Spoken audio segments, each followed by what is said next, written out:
Bonjour à tous, j'espère que vous allez bien. Aujourd'hui, au programme de la vidéo, je vais vous faire un compte rendu de mon jury du prix des auteurs inconnus, que je vous remets là le logo. Et d'ailleurs, c'est le moment où on peut candidater pour pouvoir être jury pour cette année. Donc si vous êtes intéressé, allez voir sur mon compte Insta, les mots d'or, le même nom qu'ici sur YouTube. Et je vous mettrai en story le lien pour aller vous inscrire pour être jury si vous avez envie de découvrir des livres auto-édités. Franchement, il y a de belles pépites. C'est un jury qui est vraiment bien organisé. Il n'existe pas depuis très longtemps, mais c'est vraiment bien fait. Les personnes qui organisent ça sont super, elles sont gentilles, bienveillantes, elles répondent tout le temps. Donc en gros, je vous réexplique comment ça fonctionne, mais vous pourrez aller voir la vidéo là-bas où j'en parle. Ça va faire 1 an où je vous disais un peu comment ça fonctionnait le début de ce jury. Donc vous allez choisir une catégorie de livres que vous voulez lire. Par exemple, c'est la littérature blanche, la littérature noire, tout ce qui est imaginaire ou alors la romance. Ensuite, lorsque vous avez choisi votre catégorie, eh bien, vous allez recevoir plein d'extraits de texte. Donc c'est environ les 10 premières pages des romans qui sont soumis pour le jury. Donc s'il y a énormément de livres, vous aurez beaucoup d'extraits. Je pense que l'année dernière, j'en ai eu une 50aine, quelque chose comme ça. Les extraits sont mis au fur et à mesure sur la plateforme Discord. Donc essayez de comprendre un peu comment fonctionne Discord, mais c'est vraiment pas compliqué. Et vous allez lire et en fait, vous aurez toujours un petit questionnaire pour noter un peu donc votre livre. La première de couverture, si vous la trouvez jolie, le titre, s'il est pas trop gros par rapport au nom de l'auteur, voilà. Bref, un peu les détails visuels, mais aussi ce qui est logique par rapport au titre et au résumé qui est en 4e de couverture. Est-ce que ça fait un lien? Donc après, voilà, vous étudiez aussi la 4e de couverture et vous avez les 10 premières pages du roman et à partir de là, vous devez donner une note et dire si vous avez finalement envie de le lire par la suite en entier. Donc vous allez faire ça pendant quelques semaines et dans quelques mois, vous allez pouvoir voter pour 5 livres, ceux que vous voulez vraiment lire et que vous voulez mettre en avant pour qu'ils puissent être peut-être choisis pour qu'ils puissent avoir le prix en fait. Et donc dans les 5 livres, donc en fait en fonction de vos notes, vos livres seront choisis, c'est les meilleures notes qui seront prises. Et donc pendant 5 mois, donc ça commence vers le mois de février, je pense le top départ. Vous avez quelques semaines pour lire tous les extraits. Ensuite, vous, par rapport à vos notations, bien les 5 livres que vous préférez, vous allez les mettre en avant et tout le monde aura fait ses notes. Donc 5 livres auront été choisis parmi toutes les personnes qui vont voter et vous allez devoir lire chaque mois un de ces 5 livres. Vous allez le chroniquer sur vos réseaux sociaux, vous allez noter à nouveau et à la fin de vos lectures, eh bien, il y aura quelques semaines pour que tout soit bien organisé par rapport au prix. Il y aura une remise des prix donc vers la mi-décembre et à laquelle vous aurez le droit d'aller si vous voulez. Si vous n'êtes pas trop loin, pourquoi pas. Et donc le livre qui aura eu la meilleure note sera choisi. Alors ici, je vais clôturer cette vidéo avec les livres qui ont été choisis pour cette année. Je pense que c'est bien de terminer ce que j'avais fait l'année dernière quand j'avais parlé du prix Librinova et donc aussi pour le prix du PAI. Et pour le Librinova, je peux pas vous en parler maintenant puisqu'on n'a pas encore les résultats.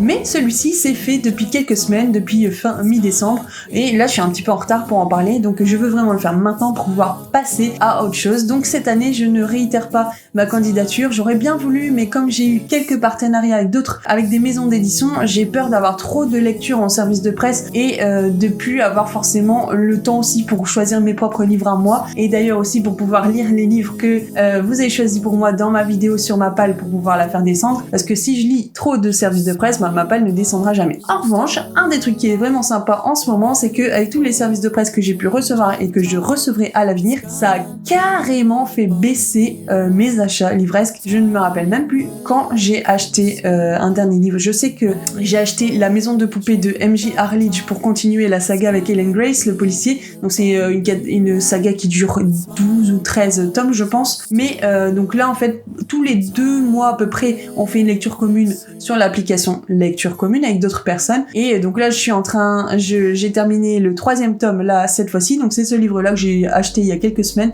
mais pour faire la lecture commune. Donc je pense que peut-être le prochain livre que j'achèterai sera dans 2 mois lorsqu'il y aura la lecture commune pour le tome 4. Mais franchement, sinon je n'ai pas acheté d'autres livres. Il y a quelques bouquins qui m'intéressent vraiment et que je n'aurai pas en service de presse, que je vais essayer d'acheter dans l'année, mais pour l'instant j'ai trop de lectures à faire. Donc je me dis c'est pas grave si j'attends, mais après il faut pas que j'attende trop sinon je vais oublier et je vais devoir relire le premier et franchement j'ai pas forcément envie. Bref, retournons sur le sujet du PAI, c'est ça qui nous intéresse aujourd'hui. Ok, eh bien je vais vous dire un peu qui a gagné à ce jury, je vais vous donner toutes les catégories, celles que j'ai lues et ensuite les autres catégories. Et ensuite ils ont aussi décerné un prix coup de cœur, donc un peu comme une deuxième place, aux auteurs qui étaient vraiment juste en dessous de la première place. Je vous rappelle que j'avais lu la catégorie littérature blanche, donc tout ce qui est un peu littérature générale, contemporaine un peu. Donc le livre qui a gagné, c'est de Garance Solveig et c'est La Sœur retrouvée. Donc j'en avais parlé dans un update lecture que je mets là, comme ça vous pourrez aller voir un peu ma chronique, mais c'était vraiment une histoire, c'est vrai, j'avais d'ailleurs mis dans les 5 livres que je préférais, qu'il était passé dans les 5 livres, et en fait,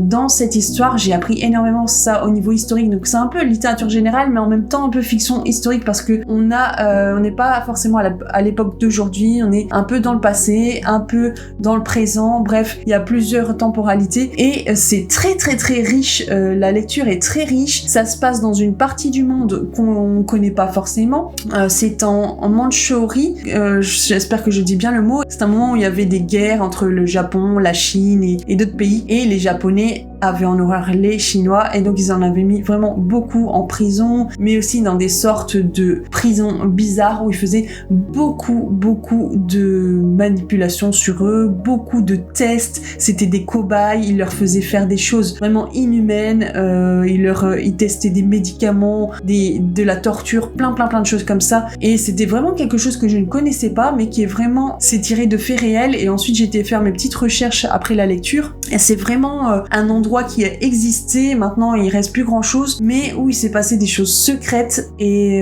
vraiment horribles, un peu, on pourrait comparer ça un peu à tout ce qui se passait dans les camps de concentration comme à Auschwitz, les camps d'extermination, où il y avait vraiment des choses qui se passaient mais qui étaient horribles. Du coup, si vous aimez tout ce qui est littérature générale mais aussi historique avec des faits vraiment réels, eh bien allez lire ce bouquin. Donc c'est un auto-édité, bien sûr, je rappelle, c'est Garance Solveig, et franchement ça peut l'encourager. Moi je dis, il faut toujours encourager les auteurs auto-édités, surtout si leurs livres sont vraiment géniaux et très bien écrits. Je passe à la prochaine catégorie, donc on est ici dans la littérature de l'imaginaire, et donc là c'est un bouquin que je n'ai pas lu puisque c'était pas ma catégorie. Demain dans mon reflet de Léa Bruno, donc apparemment ça doit être un très bon bouquin vu qu'il a gagné en imaginaire. Ensuite en littérature noire on a Alex Sol qui est l'autrice de À la vue de tous. Et Alex Sol, donc ce bouquin je le connais pas, mais j'ai déjà lu 1 ou 2 bouquins à elle sur, si vous avez Amazon Kindle, il y a pas mal de ces bouquins qui sont compris dans l'abonnement, et franchement ce sont des polars vraiment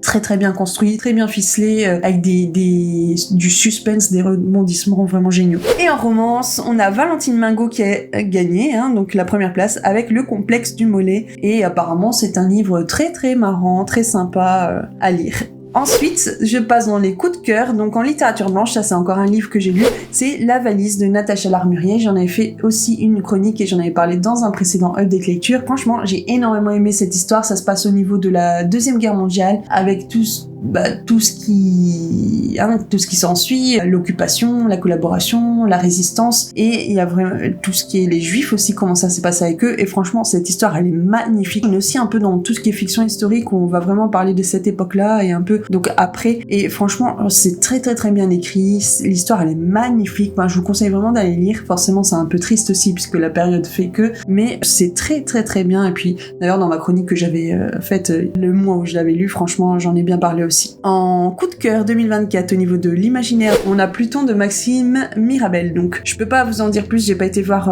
de quoi ça parle, mais de toute façon je vous mettrai un peu ici, vous pourrez aller voir la 4e de couverture, ça vous donnera une idée un peu de ce que c'est, et si vous avez envie d'acheter le bouquin. En littérature noire, on a Cécile Carello qui a écrit Elle, et donc pareil, je vous mets la 4e de couverture ici, comme ça vous pouvez avoir un peu une idée de ce que ça dit. J'aurais pu les lire, mais j'ai vraiment pas pris le temps, j'ai trop de lecture à faire. Et donc coup de cœur roman, c'est Élise Albert avec Tu n'étais pas prévu. J'aime bien la couverture. Donc pareil, je vous mets la 4e de couverture là, comme ça vous pourrez le voir. Donc voilà, ce sont un peu tous les prix qui ont été décernés donc lors de cette remise des prix du PAI, et franchement c'est un jury que j'ai énormément aimé, c'était tellement bien fait que franchement si je pouvais je le referais peut-être dans l'année prochaine ou une année un peu plus lointaine, j'en sais rien, mais franchement c'est une très bonne expérience. On peut discuter aussi avec les uns et les autres sur le Discord et c'est vraiment sympa. Le système système de notation n'est pas très compliqué en soi, donc il prend pas trop de temps.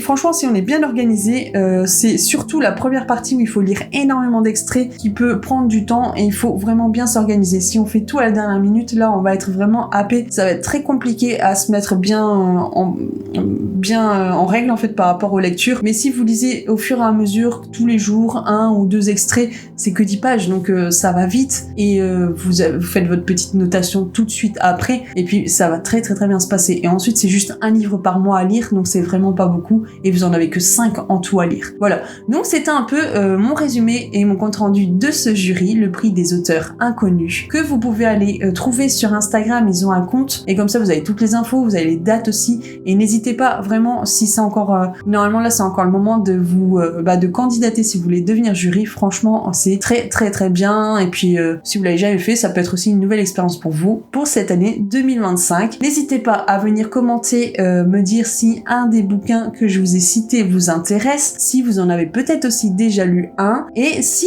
vous lisez des livres auto-édités, dites-moi peut-être la pépite que vous avez lu dernièrement. Ça m'intéresse aussi, j'aime bien lire des auto-édités, j'aime bien les mettre en avant parce que je sais que c'est pas facile pour eux, c'est du gros boulot qu'ils font, mais en même temps après c'est compliqué de pouvoir vendre leurs histoires, donc n'hésitez pas si vous avez lu quelque chose de super bien, venez me le dire, on peut en discuter aussi. Je vous souhaite de passer une très bonne journée et on se dit à samedi ou à la semaine prochaine pour une nouvelle vidéo. C'était les mots d'or, à très bientôt.